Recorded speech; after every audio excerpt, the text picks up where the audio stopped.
skip the YouTube tonight. It's preparing.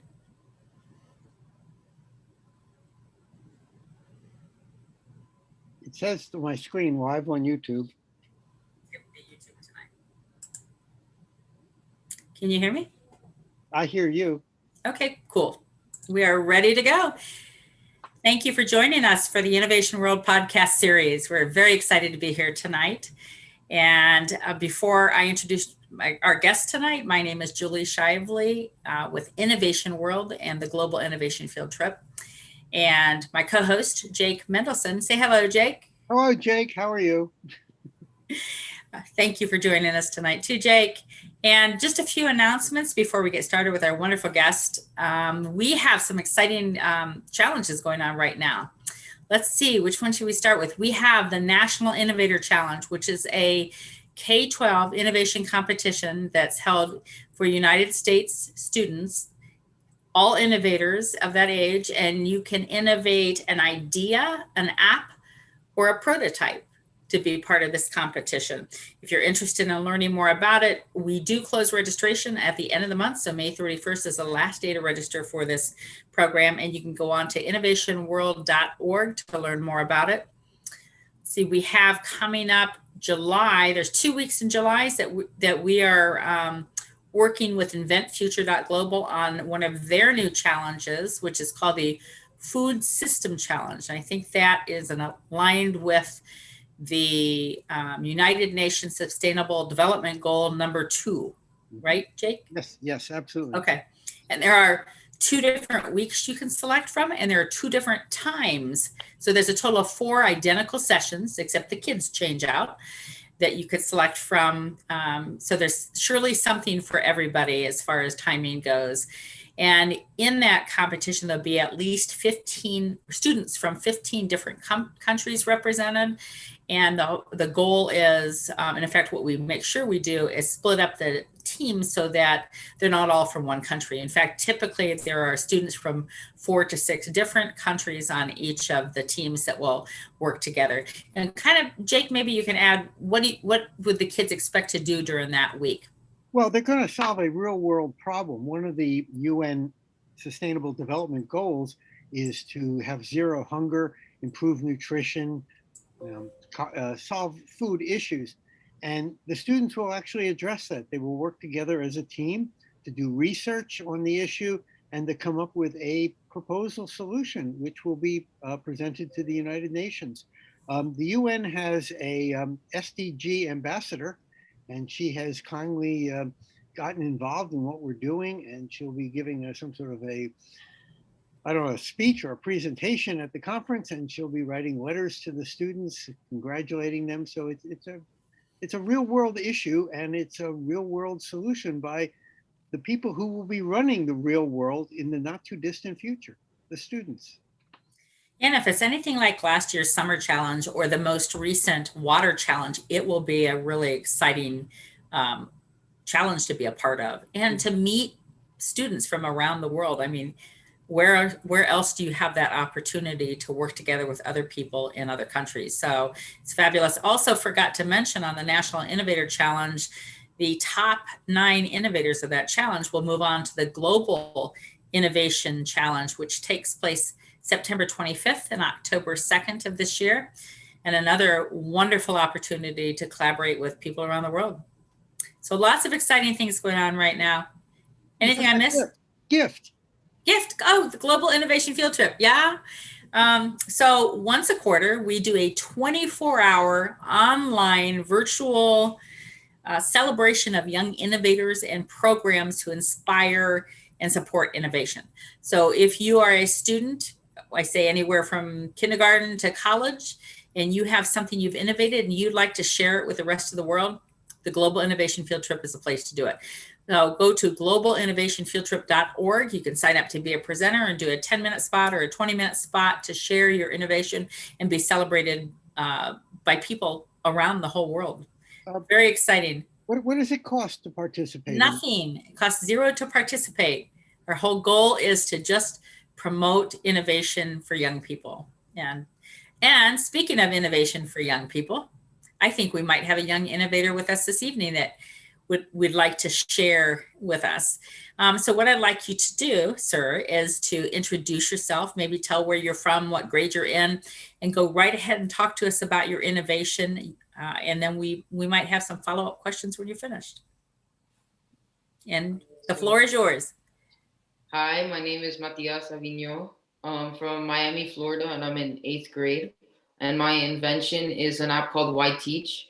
It's a peer-to-peer tutoring and scheduling app that basically, if you think of like an app like Uber, if someone gets out of math class and they don't understand the lesson that they just learned, they can go on the app and find a tutor that tutors in that subject that can help them understand the material that very day if they have a session that day or whenever is most convenient for them. And this really was my first like major project, and I'm really interested in this field of technology, especially from a young age in elementary school. So this has really helped me be able to expand my knowledge and try and grow my this community, I guess.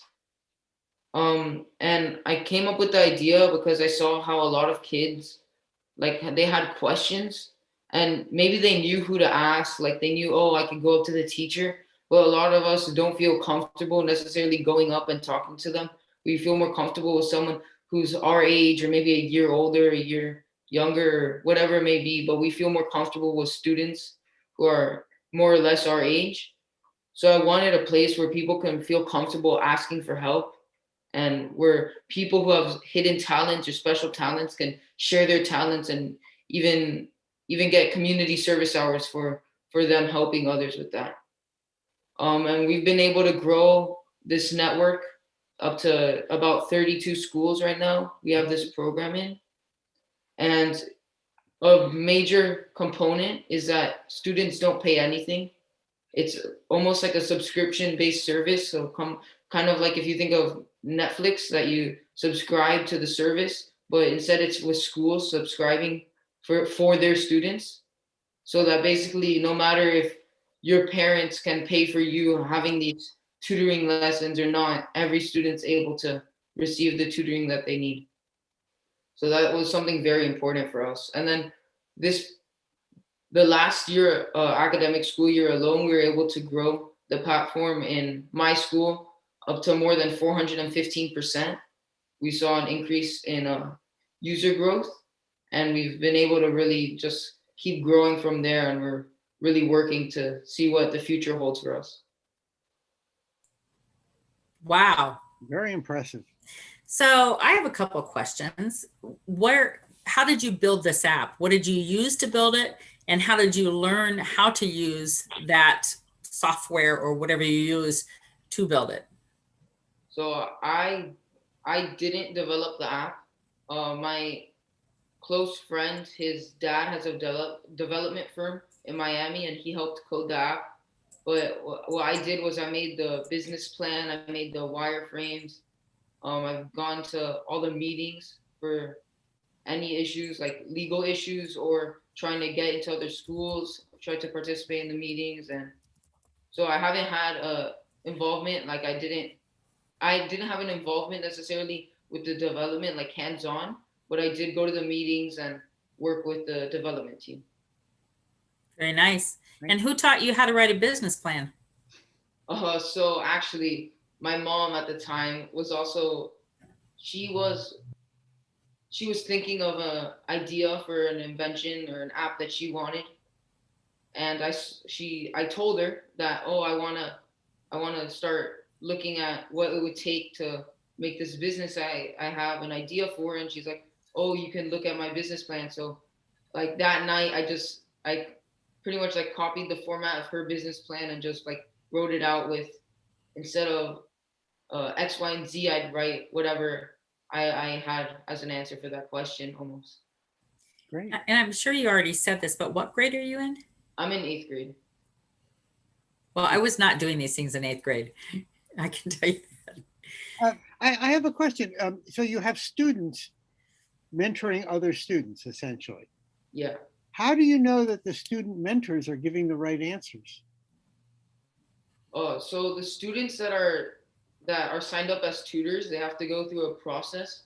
It could vary like throughout different schools. So some schools may have it differently, but like in a lot of schools that we have the program in right now, it's through the National Junior Honor Society or the National Honor Society. So a student would need to be already in that club or program, and then also they'd have to go to their school counselor and be approved by them or through some sort of administrator in the school. Great, great. So the schools are paying for this service then for their students? Yeah, so the students don't have to pay anything. It's all paid through by the school. Can I ask you how much you're charging the school to do this? So the price varies based on how many students are in the school, but the average price that a school pays per student is $2. For what? For One student for a no, year. no, for the year?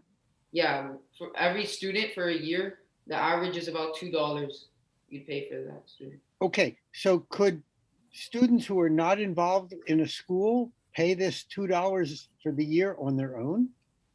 No, it Has to be through a for school. security reasons and like because due to like all the students being kids and minors, Yeah. it's based on who's in your school. So if a student in one school like wants to tutor their friend in another school, they can't because they sign up through their school, like email, or in public schools they have like domain, and they'll sign up through that. So if a school wanted to get involved, how would they get involved? Do you have how do they contact you? So we have a website, and the website has a bunch of information on emailing us. If a school, I guess, wanted to reach out to us through Instagram, through DMing us, they could do that. But right now, it's basically that they find our email on our website and email us through that, and we set up a meeting. So what is your website? Our website is whyteach.com. Why teach? WHY. No, Y. The letter Y. Yeah, just the letter Y and then teach. You have to understand, you have to get into marketing here. People want to do it. They're going to, okay, so it's the letter Y and it's the word teach.com.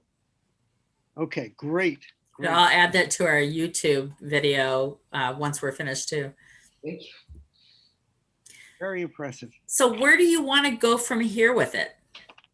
So right now, my goal for the next academic school year is to have about 50 schools. Right now, that's my goal, and that's where I want to get it to, so I could be at a kind of place where it would be more marketable than right now. So then we can keep growing until we reach my major goal, which is to get 100 schools. So are all the schools that you have now in Miami, or are they all No, over? we have a school in California. We have one in Kentucky. We have multiple schools in Kentucky, so it's everywhere. Wow, very impressive. Very Is impressive. there anything you can do to protect this idea? I mean, I can't, is it We have trademarks and copyright for the name and stuff Yeah. like that? So I guess in the apps and Unknown caller. this is a really cool idea. I have some thoughts about, if you haven't looked at the Innovation World website yet, if you haven't gone out to the resources page, you should do that and look and see where you might want Why Teach to show up. I'm thinking under STEAM programs or STEAM curriculum, it might be a good place to put your logo and a link off to your site.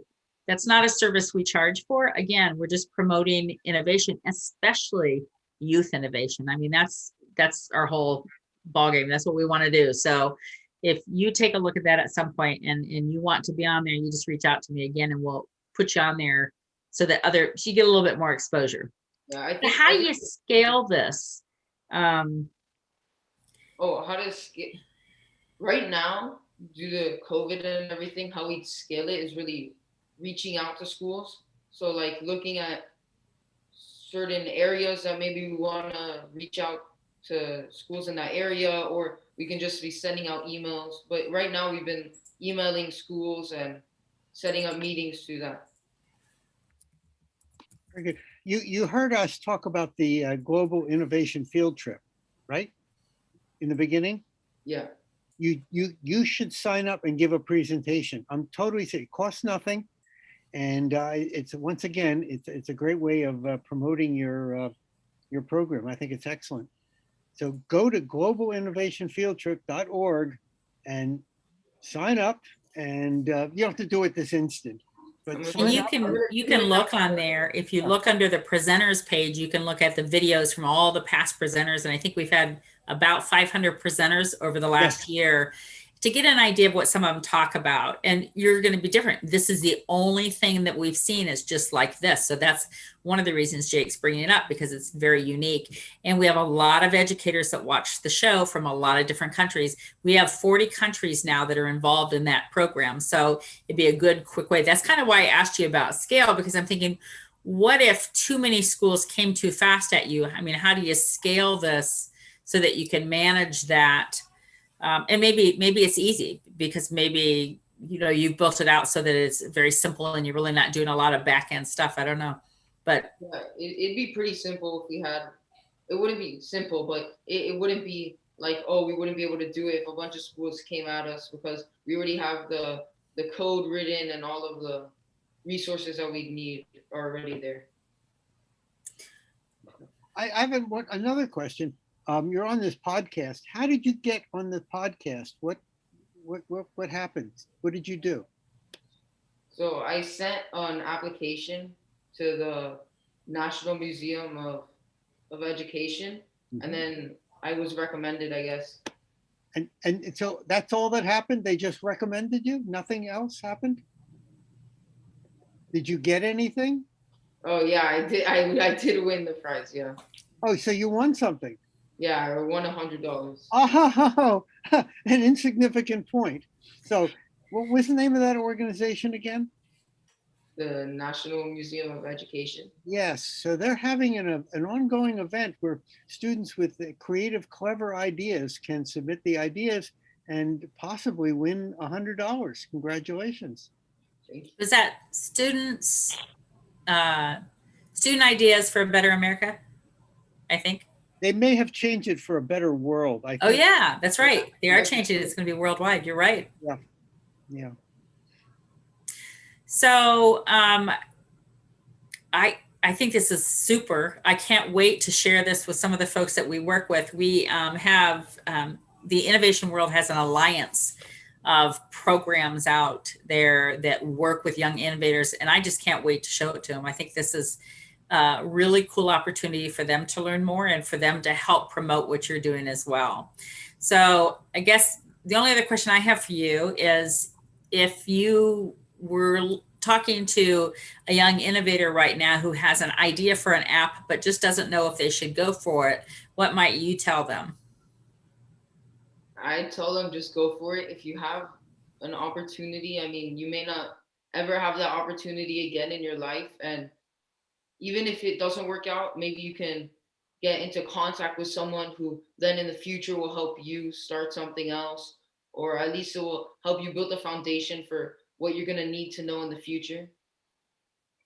So I think definitely go for it. That's great advice.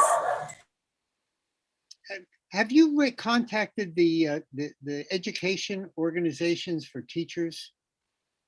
Contacted them and let them know what you're doing? No. So let me explain. I am a former teacher, okay? And I became a teacher because I wanted to help students. I wanted to help kids. I really did. And you spend all day teaching, and then at night you've got homework to grade and tests to prepare. So, I mean, when you leave the school, you're not done. You're working all night. And you don't have time. If a student has a problem or a question, I literally did not have time to spend 15, 20 minutes, a half hour with every student who had a question. As a teacher, I would love to know about this program and to refer my students to that kind of a thing where they could say, gee, if they're getting stuck or they're having a question, another student to help them. I think teachers would be very interested in this kind of a resource because it takes a burden off of them. Yeah, I will definitely reach out. I mean, it's not that they're not helping the students because they don't care. They do Yeah, care. They just don't have time, especially if you've got a normal teacher might have a few classes. She could have 100, 150 students she's responsible for. She can't answer all their questions. This would be great. This would just be fantastic. So what are you going to do next? Do you have other ideas of what you want to build, or are you going to continue focusing on this one for a little bit longer before you move to something new? yeah, I'm definitely gonna be sticking with this one. Um, Definitely throughout high school and college, and then I'll see what happens next. Great, Very good. very It's good. nice to have good mentors, especially ones in your own family or friends' parents too. I mean, the fact that your mom was able to share her knowledge with the business plan, and then did you say your friend's father that built the app for you Yeah, under your direction? That's very cool. It's you, good you to have know, those supports. what's going to happen is your mother's going to send you a bill for her consulting services. Oh no, yeah, you watch. Well, thank you so much for joining us this evening. It was very exciting to hear what you had to share about your app, and we look forward to the possibility of seeing you July 10th or 11th at the Global Innovation Field Trip. And you can come on there, talk to the world about your program, and then come on, another one next year too, and give an update and share with everybody that process of innovation. I mean, that's what we love to hear. So we really appreciate your help and your participation tonight.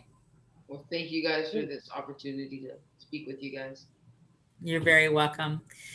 Okay, so just before we close, the reminders again, go to innovationworld.org, look for the National Innovator Challenge, the Global Innovation Challenge, and the InventFuture.global's Food Systems Challenge, and the Global Innovation Challenge. Did I say that one twice? Yeah, it's very confusing. Oh, I know, the Global Innovation Field Trip. Yes. That's the one I missed. So 4 really great challenges sitting there right now on the website for you to take a look at. They're on the homepage and they're on the events page, and get involved. Join this innovation movement with us.